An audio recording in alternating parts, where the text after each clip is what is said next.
At the higher levels, it's much rougher. At our level, it's very much a gentleman's sport, but it's still rough and tumble. It's still a lot of bumping, a lot of elbowing, a lot of knees. Now I know what you're thinking. Is that a polo field in the middle of nowhere? And are they actually playing a polo match? The answer is yes and yes. This is the Skull Valley Polo Club. This is where a lot of people in Arizona learn to play polo. Polo may sound like a lot of pomp in high society, but it can be rough and dirty. People get hurt all the time. Everybody that's on the field has got broken bones at some time or another. I broke my wrist. There's usually a death or two every year, which is surprising, but yeah, in some form or another. They say polo is a gentleman's sport. But don't tell that to this offensive player, or Daisy, her horse. If you're on a good horse, you can still battle with a man double your size, so it's actually pretty empowering. It's a short field. It's about 60% of what a normal field is. So this field is 230 yards long. A normal field's about 300 yards long by 160 yards wide. But to truly tell the story of the Skull Valley Polo Club, we have to go back a century, when Van Dixon Ranch trained polo horses for Hollywood's elite.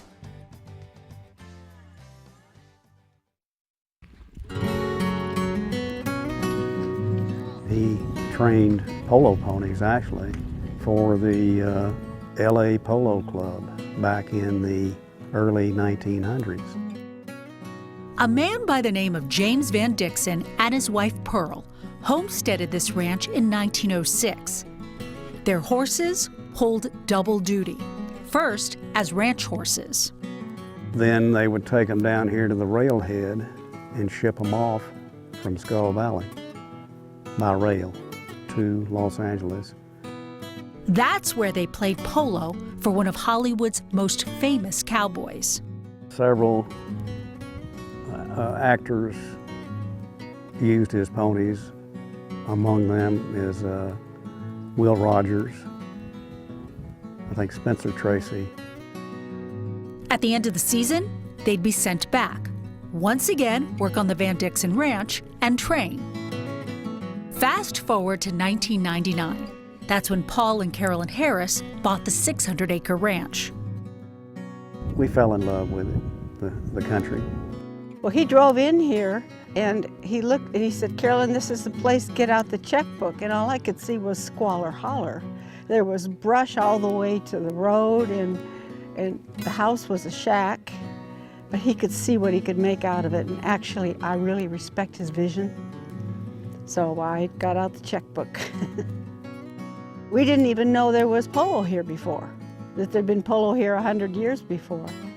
And he just saw that he could make a polo field there, but I had no idea that it could be like this. He probably did. Well, they bought the ranch, and after learning of its history, they decided to save the name. We love the history, and we live the history here, and we promote the history, and we appreciate the history. So this developer from Texas decided to continue not only Van Dixon's history, but his own. Paul was a polo player back in Austin. I've always fooled with horses and messed with them, and always played polo. So why Skull Valley?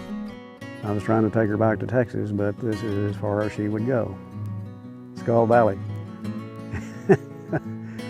Paul no longer plays polo, but he does officiate. I feel the game, and I feel the infractions. I see them as they materialize there on the field. And it is a feel. You have to feel the game. Paul and Carolyn also host weddings at the ranch and are building riding trails for the horses, hoping to add another 5 miles. I'm a horsewoman, and I've done dressage, 3-day eventing, and jumping. Right now I've got a quarter-horse mare. But the couple has another passion. Make Skull Valley great again. They've seen their small town get even smaller over the last 20 years. The store is closed, the cafe burned down, and the gas station doesn't sell gas. But other than that, it's very vibrant. And they're doing their part. The Skull Valley Polo season runs from May through October. They invite anyone to come and watch.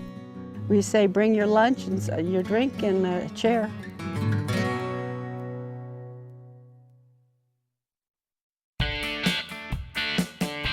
This is where a lot of people in Arizona learn to play polo. Polo player needs 3 to 4 to 6 horses.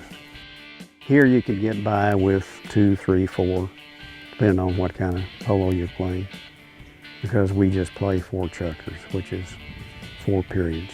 Hi, my name is Chelsea Groves. I play up here in Skull Valley, but I live in Chandler. Number 1 is the offensive player. Usually I will go up for the pass and the number 3 or number 4 will pass it to me so that I can score the goal. So it's actually a really great position. I started in college at University of Southern California, and ever since I've been hooked, so 10 years later. In the summer, I play up here, but in the fall, I play down in Scottsdale at Westworld or in Casa Grande. There's another field down there. I've always been a horse girl, and I'm addicted to horses, but I think the special thing about polo is that it's a horse sport that you can play as a team. It's a short field. It's about 60% of what a normal field is. So this field is 230 yards long. A normal field's about 300 yards long by 160 yards wide. I would say you get a lot more time hitting the ball because it's a smaller field, so each player gets more opportunities to hit. That's a really great thing about this field. When you're on a horse that you really like, you feel like you're one with the horse.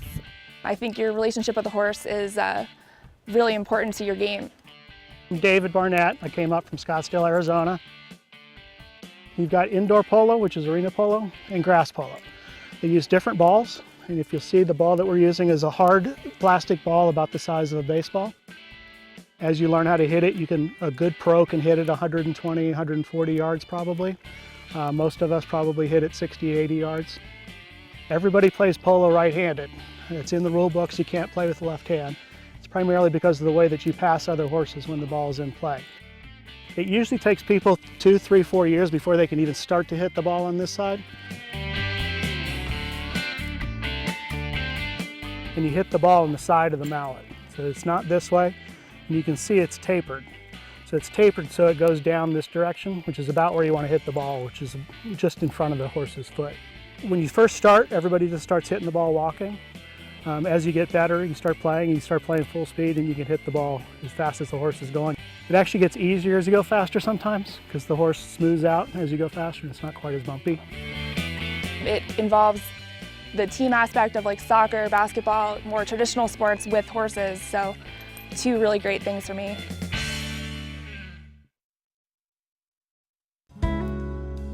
Arizona Highways Television is brought to you by Arizona Public Service and the Arizona Office of Tourism.